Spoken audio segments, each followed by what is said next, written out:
오늘 여러분들이 보내주셨던 우울증이라는 주제를 가지고 오늘부터 한 몇 차례에 걸쳐서 우울증에 대해서 한번 좀 얘기를 나눠봤으면 좋겠어요. 이전에도 유튜브를 보고 많은 분들이 사연을 보내주셨잖아요. 근데 요번에 우울증과 관련해서 할 테니까 사연을 보내달라 하니까 약간의 특징이 있었어요. 예전에는 사람 관계에서 뭐 어려운 거 여러 가지 스트레스 써달라 그랬을 때 어떤 한 에피소드를 중심으로 이렇게 굉장히 이렇게 구체적으로 이런 때 어떻게 하나요? 이런 갈등이 있는데 이렇게 구체성이 있었는데 이번에 사연들을 보면 긴 서사를 바탕으로 써주신 분들이 많았어요. 그러니까 어떤 느낌이 들었냐면 우울증이라 그러면 굉장히 심각하게 받아들이는구나. 이게 뭔가 굉장히 깊이 있는 어떤 그런 접근이 필요하다고 느끼는구나. 이걸 굉장히 무겁게 받아들이기도 하는구나.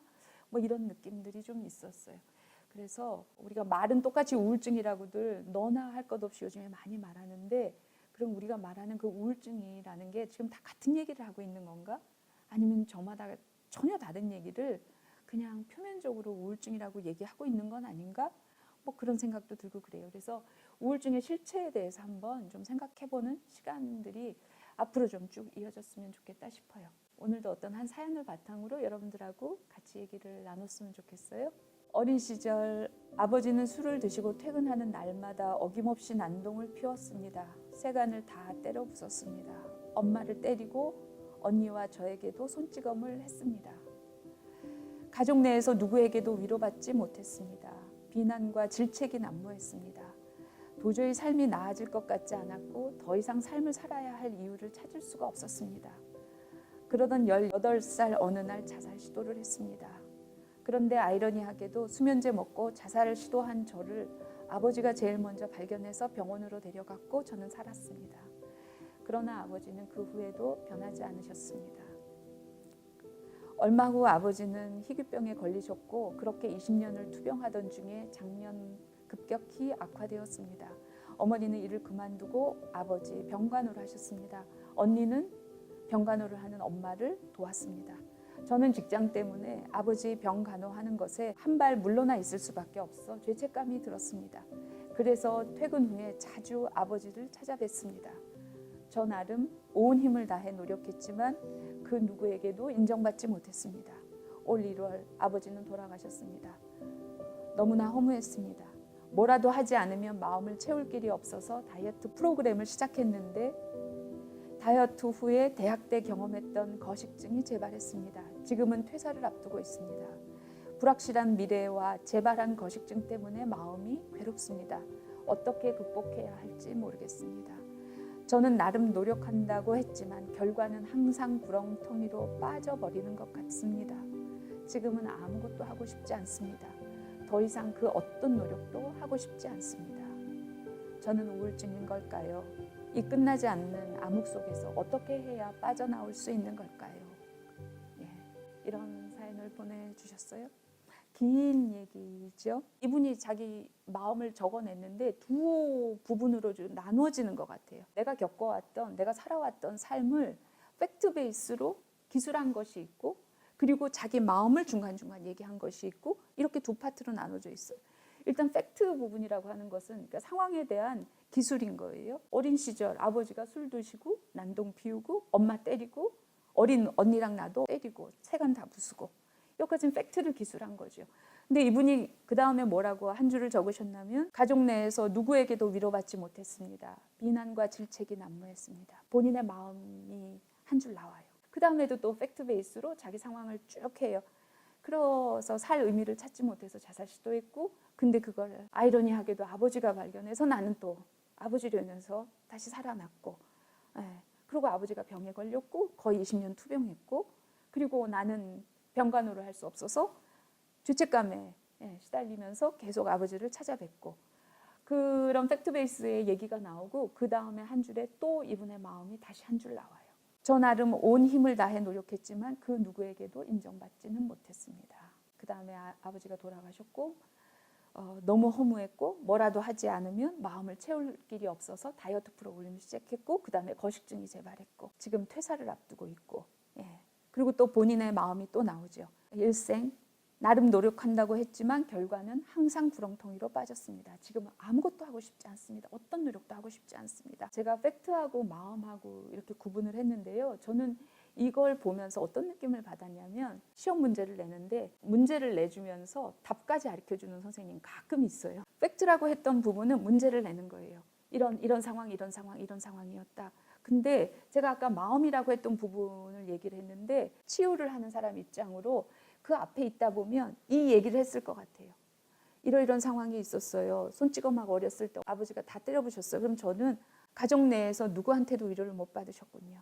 비난만 받으셨군요. 질책만 난무했었군요. 그랬군요. 내가 그 앞에 있었으면 했음직한 얘기를 이분은 중간중간 본인이 하고 있어요. 옆에서 치유자가 말해주듯이 자기 마음을 정확하게 적고 있다는 느낌이 들었어요. 이분이 지금 나 더 이상 노력을 하고 싶지 않다. 아무것도 하고 싶지 않다라는 말이 이게 우울증의 증상으로 이분은 받아들이고 이거 어떻게 하면 빠져나올 수 있냐 생각하는 것 같아요. 나는 별로 거기에 동의하지 않아요. 이거는 아까 문제를 내주고 정확한 답을 알고 있었던 것처럼 이분이 지금 자기한테 답을 얘기해 준다고 생각이 들었어요. 나름 온갖 노력을 다했지만 항상 구렁텅이로 빠졌거든요. 나름의 노력이 가장 최근에는 다이어트 프로그램 시작한 거예요. 근데 왜 시작했냐면 아버지 돌아가시고 그 허무감을 어떻게 할 줄을 몰라서 이거라도 하자 그러고 뭔가 그걸 시작한 거예요. 나름의 노력이었어요. 나름의 방법이었어요. 근데 거식증으로 연결됐잖아요. 나름의 노력이 이분한테 도움이 되지 않는다는 걸 이분이 알고 있는 거죠. 그러면서 지금 하는 말이 아무것도 하고 싶지 않습니다. 어떤 노력도 하고 싶지 않습니다. 내가 옆에 있었으면 이분의 이 말 정말 동의할 거예요. 맞아요. 이제부터 아무것도 하지 마세요. 그 나름의 노력 그딴 거 하지 마세요. 아시네요. 아시네요. 아시네요. 그 얘기를 우선 하고 싶어요. 이거는 우울증의 증상이 아니라 자기 문제에 대한 자기 내면의 답을 스스로 알고 있다는 저는 그런 신호로 보이는 거예요. 현명한 분이죠. 그래, 나름 노력한 거다. 그게 항상 당신을 구렁텅이로 빠뜨렸다는 거 나 동의한다. 당신 그거 알고 있네. 답을 정확하게 알고 있네. 거기서부터 시작하자. 근데 어쨌든 그동안 나름 굉장히 애썼다. 근데 지금 오답이라는 거 알고 있으니까 그럼 이제부터 어떻게 할까? 거기서부터 시작을 해야 된다고 저는 느껴요. 이게 우울증일까요? 병원에 가면요. 우울증이라고 할 거예요. 자기에 대해서 기술한 팩트를 들어보니까 어린 시절에 굉장히 폭력적인 가정에서 학대 경험이 있어요. 자살 시도했어요. 18살 때, 10대 때. 몇 차례 거식증이 있어요. 그리고 지금 얼마 전에 아버지와 이별을 했어요. 그거에 대한 죄책감이 있어요. 그리고 또 최근에는 실직을 했어요. 병원에 가서 이 얘기를 하면 굉장히 오래된 만성적인 우울증이네요. 그리고 지금 무기력하시군요. 항우울제가 필요합니다. 할 수 있어요. 제가 어린 시절에 폭력적 경험, 자살 시도, 거식증, 지금 실직, 부모의 죽음으로 인한 죄책감 이런 키워드들 몇 가지 얘기했는데 이거 주위에 흔한 거예요. 이건 우리 삶의 일부예요. 이 중에 몇 가지는 제 삶이기도 했어요. 그냥 삶이에요. 삶이에요. 살면서 겪을 수 있는 여러 가지 감정적 반응들이고 어려움들이에요. 근데 이것을 그냥 의학에서는 이렇게 모아놓은 몇 가지 키워드를 가지고 우울증이라고 할 수 있어요. 근데 저는 우울증이라는 그 규정을 이렇게 너무 획일적으로 하는 것에 대해서는 저는 별로 동의하지 않아요.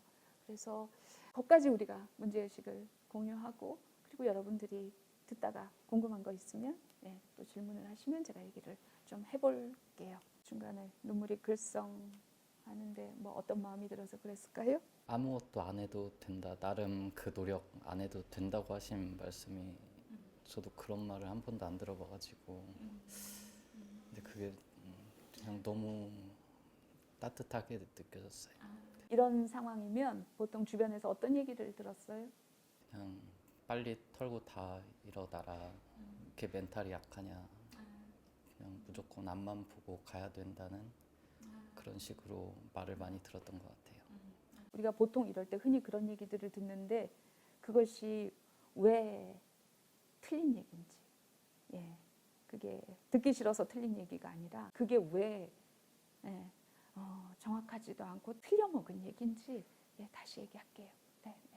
제가 아까요, 이 사연을 팩트와 마음과 이렇게 구분해서 한번 좀 봐보라고 했어요. 그 마음 부분만 다시 읽어드리면, 가족 내에서 누구에게도 위로받지 못했습니다. 비난과 질책이 난무했습니다.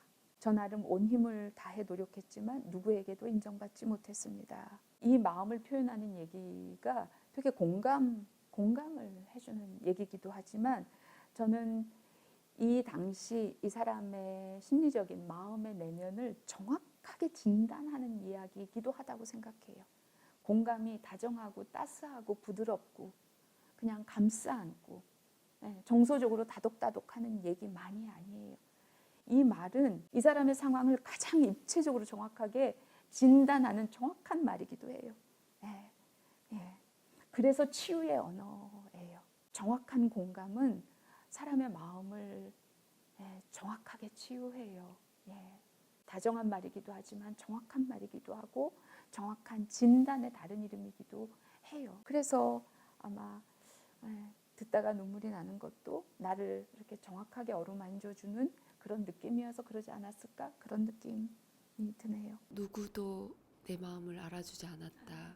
항상 구렁텅이에 빠졌다.